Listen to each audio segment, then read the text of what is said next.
জাতীয় বস্তু গ্ৰহণ কৰি আছে, তাৰ ফলত অতি কমেও বছৰত ৮০ লাখৰ মৃত্যু হৈ আছে। সেইকাৰণে ইয়াক যদি আমি নবচাওঁ, ই বিশেষকৈ উঠি অহা যুৱ চামক ধৰিছে আৰু ভাৰতবৰ্ষত ৫,৫০০ কৰি প্ৰতিদিনাখনেৰে ই নতুনকৈ গ্ৰহণ কৰি থাকে। সেইকাৰণে ইয়াৰ পৰা যদি আমি পৰিত্ৰাণ নাপাওঁ, আমাৰ সমাজখন খুব কম সময়ৰ ভিতৰতে কি হৈ যাব, পংগু হৈ যাব। সেইকাৰণে ভাৰত চৰকাৰৰ আৰু প্ৰজাপিতা ব্ৰহ্মাকুমাৰীৰ মাজত এটা বুজাপৰা চুক্তি হৈছে। সেইদিন ধৰি আমি বিভিন্ন কলেজ স্কুল নগৰলৈ গৈ ইয়াৰ এটা স্বীকৃতি প্ৰদান কৰি আছো যে নিচা একটা বেয়া বস্তু। আপোনাক ক'বনে নিচা ভাল নে বেয়া? আজি নাখান ভাত খাই অহা নাই ন? নিচা ভাল নে বেয়া? নিচা ভাল নে বেয়া? নিচা ভাল নে বেয়া? বেয়া ন? বেয়া বস্তু কি কৰিব লাগে? পেলাব লাগে নাই? লাগে। সেইকাৰণে আমি দুখন হাত ওপৰলৈ কৰিছো। দুখন হাত ওপৰলৈ কৰাচোন। দুখন হাত ওপৰলৈ কৰা।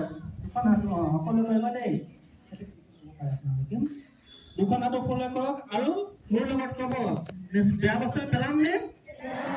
পেলাম নাই? তো দুখন হাত এনেকৈ কৰিব, ওপৰলৈ কওকচোন। এনেকৈ হিলক। নিচা গুড বাই, নিচা গুড বাই। কওক। গুড বাই নিচা, গুড বাই। গুড বাই নিচা, গুড বাই। আকাশলৈ চাই বা কওকচোন।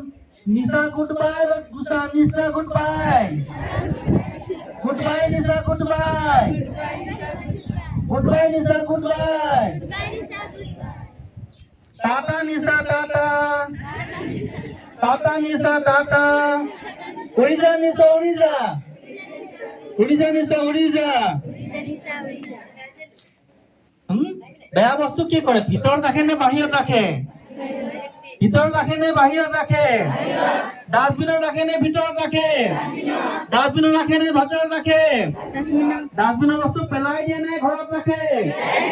পেলাই দিয়ে নে ঘৰত ৰাখে? নিচা কি বস্তু? ঠিক আছে, আমি পেলাই দিম নে? ঠিক আছে, আজি গৰম বেছি, আমি বেছি নাপাওঁ। এতিয়া সকলো